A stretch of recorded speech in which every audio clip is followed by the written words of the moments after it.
Is it a mere reflection of our world or a force that shapes it? From the battle cries of the revolution to the brushstrokes that dare us to dream, artists have long been the architects of social change. But in today's digital age, where attention spans are fleeting and causes countless, can art still ignite the fires of transformation? Enter the Slants Foundation, a nonprofit organization that is daring to experiment at the intersection of creativity and activism. For years, the Slants Foundation has been quietly cultivating a new breed of artist warriors, arming them with the funding, mentorship, and a mission to drive social change through the universal language of art. I'm Sumi Krishnan, and this is Asian PaCIVICS, where music isn't just observed, but harnessed as a catalyst for change. Join us as we pull back the curtain and share the true stories of the rebels and visionaries who believe that art can break barriers and open up possibilities like nothing else. Hi T, welcome to the show. Thank you so much, Sumi. Thank you for welcoming. It's such an honor to be here, and I'm super excited to do this interview today. So tell us who you are and what you're doing with the Slants Foundation. My name is Kai T. I do that a little bit in my TikTok lives, but I am a Taiwanese-American singer-songwriter. I am partnered with an organization called the Yellow Chair Collective, as well as their sister organization, which is called Entwined Community. And their mission is to focus on providing therapy to marginalized communities, including immigrant communities, Asian American communities, LGBTQIA, and neurodivergent communities, of which I am part of all those communities. So it was the perfect alignment of our missions. And my song is called Haopa, and it drops October 10th. So 10/10. Amazing. Okay, so a few rapid fire questions for you. Where'd you grow up? I was born in Taipei, but I grew up in Orange County. So I've been here for most of my life, and I love it here. I love it in sunny SoCal. What do your parents do? My dad is a musician, but he works as an engineer. And my mom is a homemaker, and she is very into fashion and fashion design. So when did you start playing music as a kid? I started playing music around 6 years old with piano lessons, which I feel like it's very typical for Asian American kids in SoCal. So I started on piano, and I was always interested in singing, but I didn't really start taking singing seriously until college. Oh, interesting. Okay, so you went to USC and you started something there that had to do with singing, right? Yeah. So during my time at USC, I started an a cappella group. It's called Trogan's A Cappella, named after a bird, which is kind of a pun that sounds like Trogan. And we started this group because it's the first East Asian a cappella group on campus. We felt that there was a need for a space for us to do bilingual music. So at the time we did Mandarin as well as English mixed together, and we would do remixes of older songs, newer songs, and we also had Cantonese. And still to this day, the organization is still going strong and still performing and gigging. So that was a great first introduction to gigging for me. When did you know you wanted to be an artist?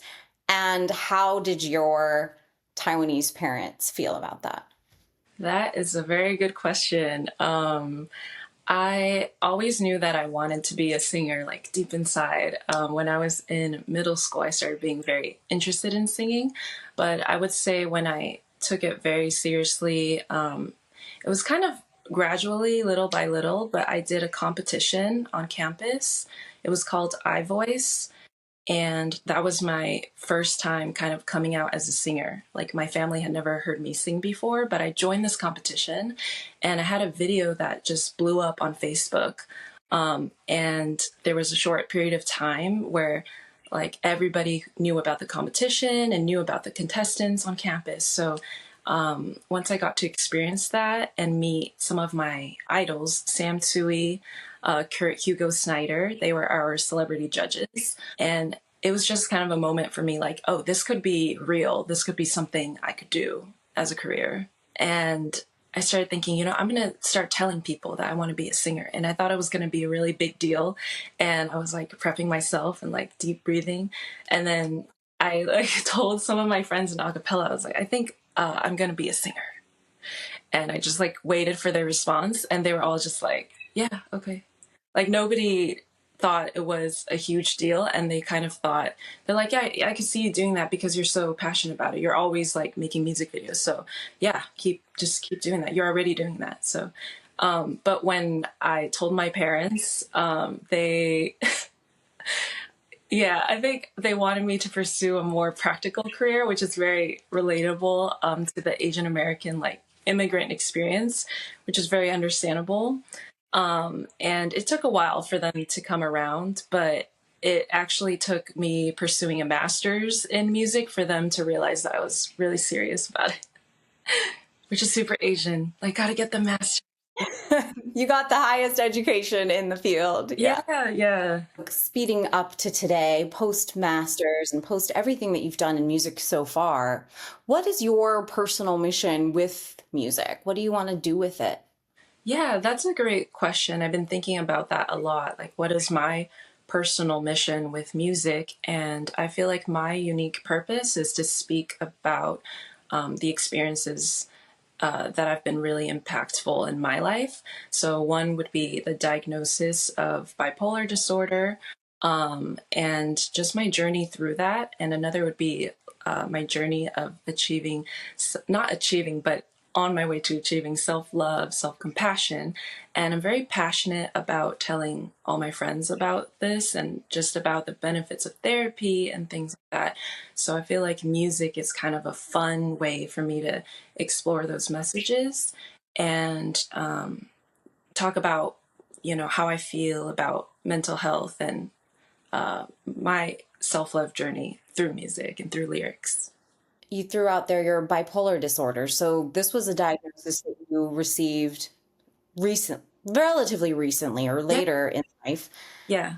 How did that affect you? And could you tell us about what your experience was when you got that diagnosis, and did that or how did that affect your music and your songwriting?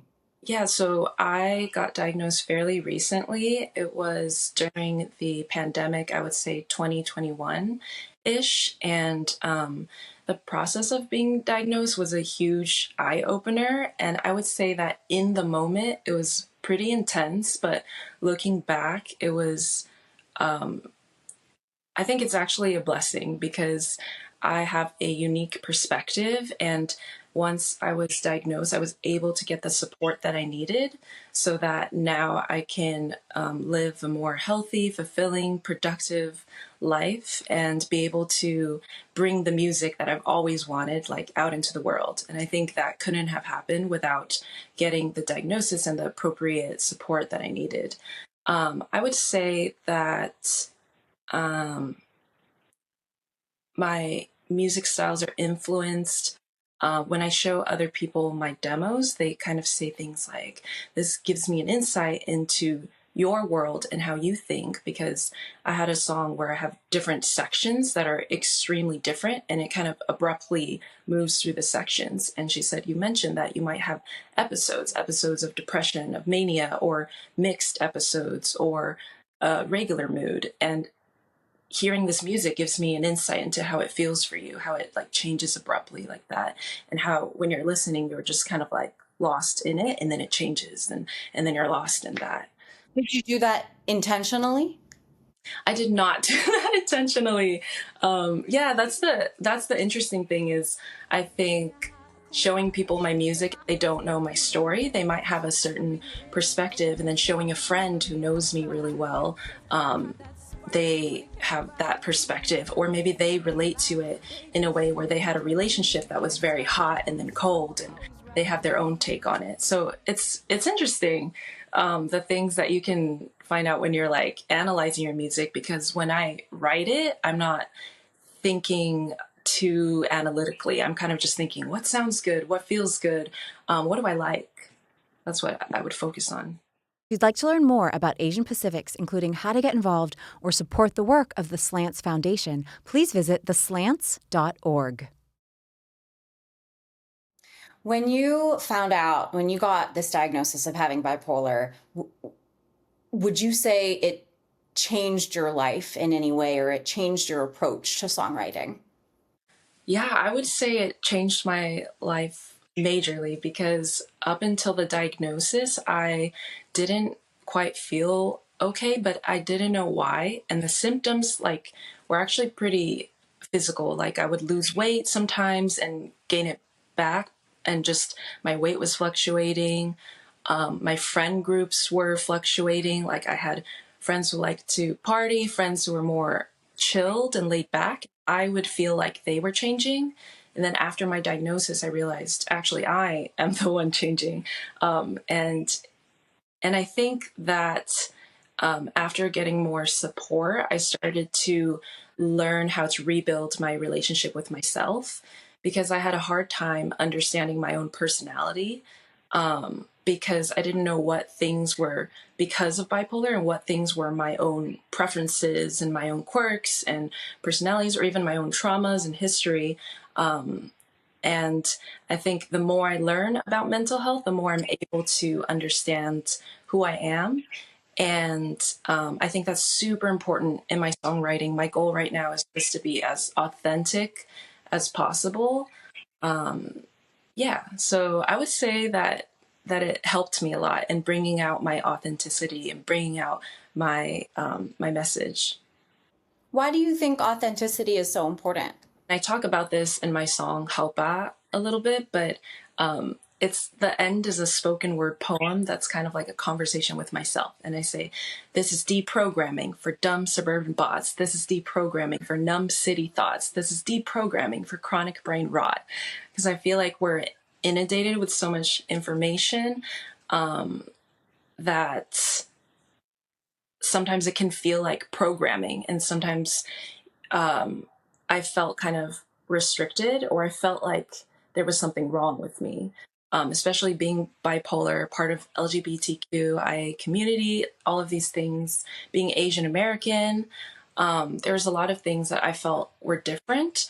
And now I accept that as a part of me. And yeah, I guess just honoring who I really am. And I feel like when I write with authenticity and when I perform with authenticity, I feel energized by it.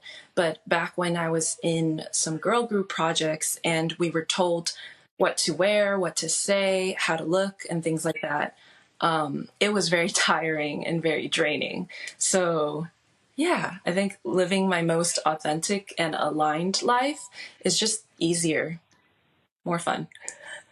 Yeah, that makes total sense. It's easier, more fun, and also connects deeper with people because Yeah. people connect to you when you're being authentic and see themselves in you. That too. I'm so glad you brought that up because when I was first connecting with the Yellow Chair Collective, I hadn't shown many people my song Halpa at that point, and I thought maybe it's not gonna, it's not gonna hit because there's some words that are in a different language, and the experiences are so specific to me and my heartbreak.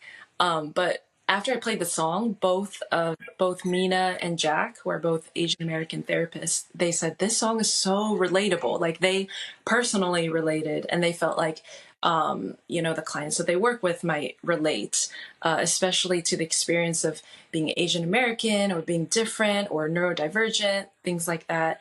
And yeah, it's crazy that the more specific you are and the more honest you are, you think it's going to be just you, but actually many people can relate or feel very similarly or even have had similar specific experiences. So tell us about your work with Yellow Chair Collective and the Entwine Collective. How did you partner with them with your song Haupa? What did that partnership look like? Yeah, so it's been amazing working with the Yellow Chair Collective. I was super excited when they were willing to meet with me and down to collab. So I spoke with Jack and Mina at first, and I showed them my song that I've been working on, which has some lyrics that sort of uh, go with their mission. And I actually have a lyric in the song that goes, I was born yellow, I died yellow, but you were not born with preconceived notions. And their organization is called the Yellow Chair Collective. And the thought behind that is that basically we need this space. And so their logo is a chair holding space for someone. And yeah, just working together to kind of open up this dialogue and create this space. And we did that through social media. So we had an interview where I went over a lot of things regarding Asian American identity and even social media usage and how that affects mental health.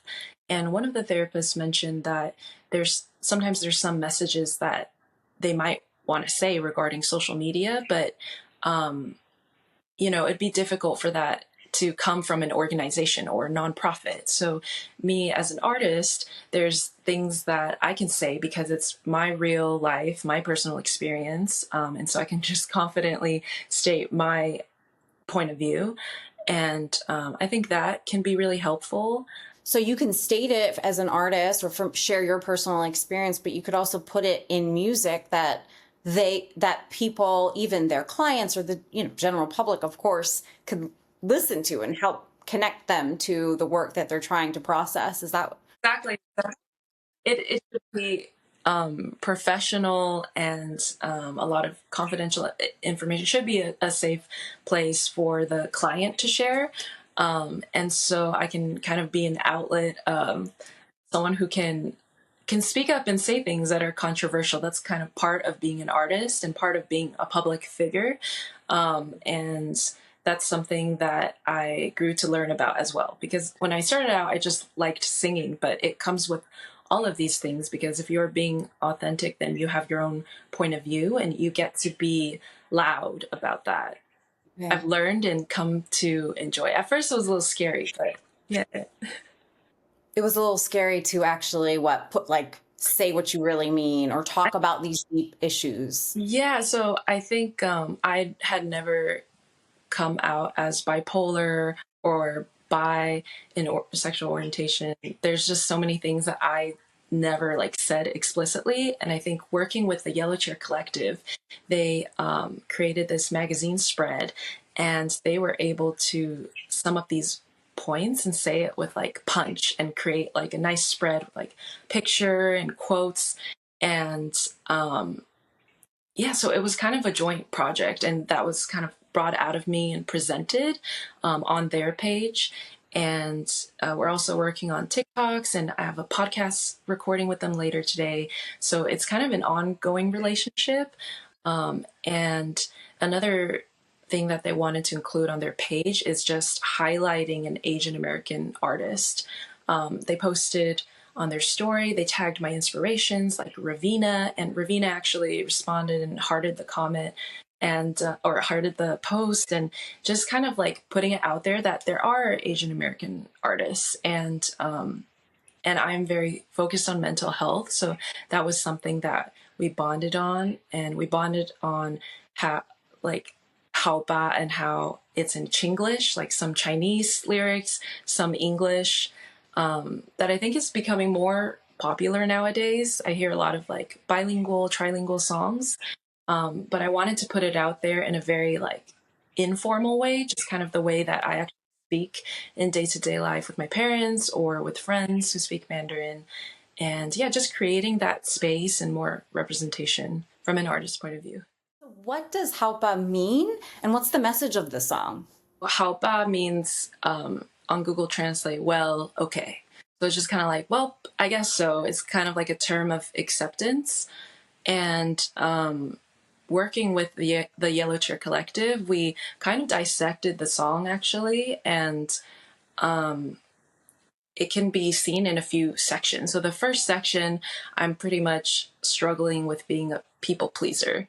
And the lyrics are everything you said, I would be it's okay, and then cry myself to sleep. That was the lyric.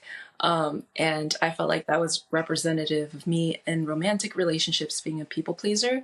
And then Haopa is kind of okay. I'm accepting that this is what I'm doing. And kind of like a breakthrough in therapy is just not being a victim, but accepting like, I did this too. I contributed too. Like I let people overstep my boundaries, you know, helpa, helpa, helpa.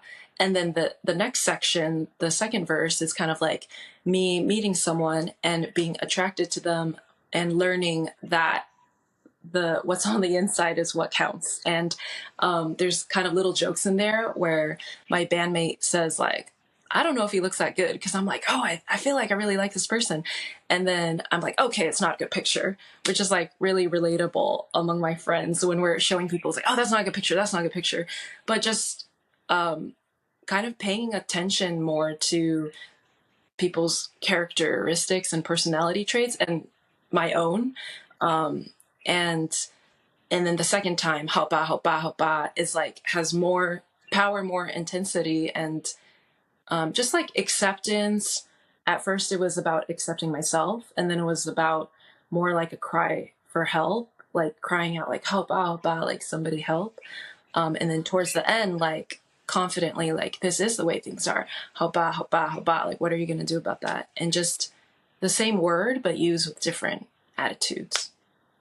Before we take a listen to the song, is there anything else about your work with Yellow Chair Collective or the song itself that you want to share? Sure. So I think my takeaway from this song is just that it's really important to talk to yourself. And whether that's through art, journaling, talking to a friend, or visiting a therapist, these are all forms of talking to yourself and getting to know what you are really thinking in your dreams, your beliefs, your fears, your limiting beliefs, and things like that. So I think it's just really good to get in conversation with yourself. And I hope this song encourages people to be more in touch with their true self too. Amazing. Thank you so much. And we will now get a chance to listen to the full song by Kai T, Haupa. Hey, thank you so much. Thank you, Sumi.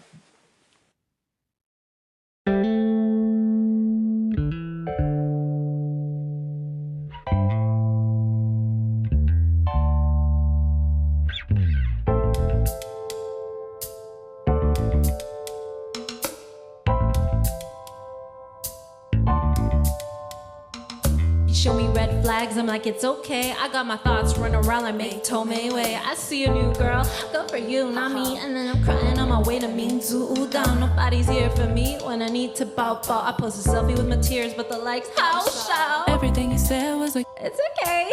Cry myself to sleep. Everything he said was like, oh, it's okay. Cry myself to sleep, didn't even sing BT. And I'm like, okay, alright. Opa. Cool enough, right? If not, can you just lie? Okay, alright. Opa. I try to unstuck myself, I'm so cocked. Two in here, like hopa.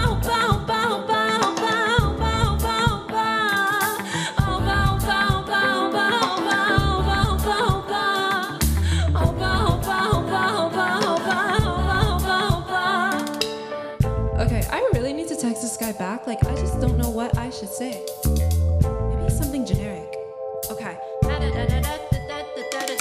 wait a minute. This new one, they say he tone by. Run, I walk on no caution sign, it's dry. New one, yeah, 有一点奇怪，很有耐心，很放心。Why he gonna slide? He looks pretty good, right? What do you think? Okay, alright. Cool enough, right? If not, can you just lie? Okay, alright. I try to unstuck myself, I'm so cockeyed. Two in here, like hopa.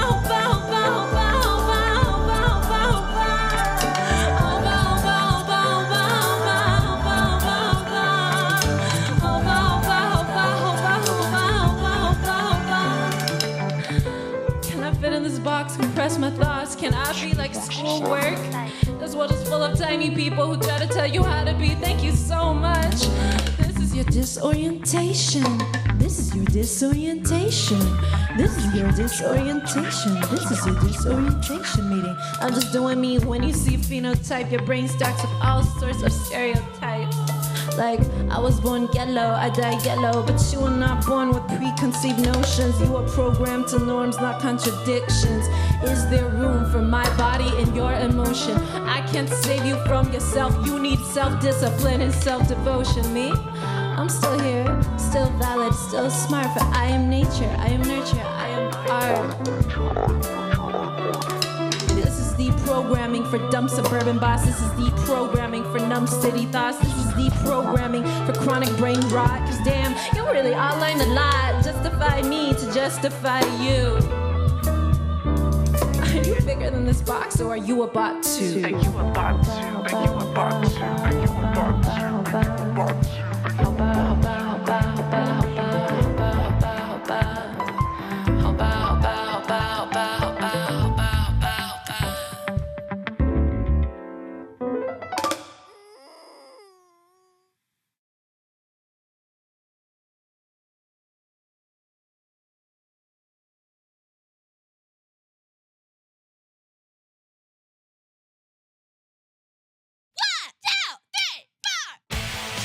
At the Slants Foundation, we believe in the transformative power of art.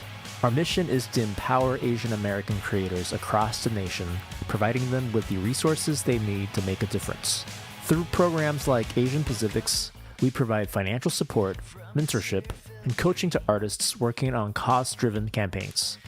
We've worked with hundreds of artists across the country to create music, film, theater, and art that helps civic engagement and connection.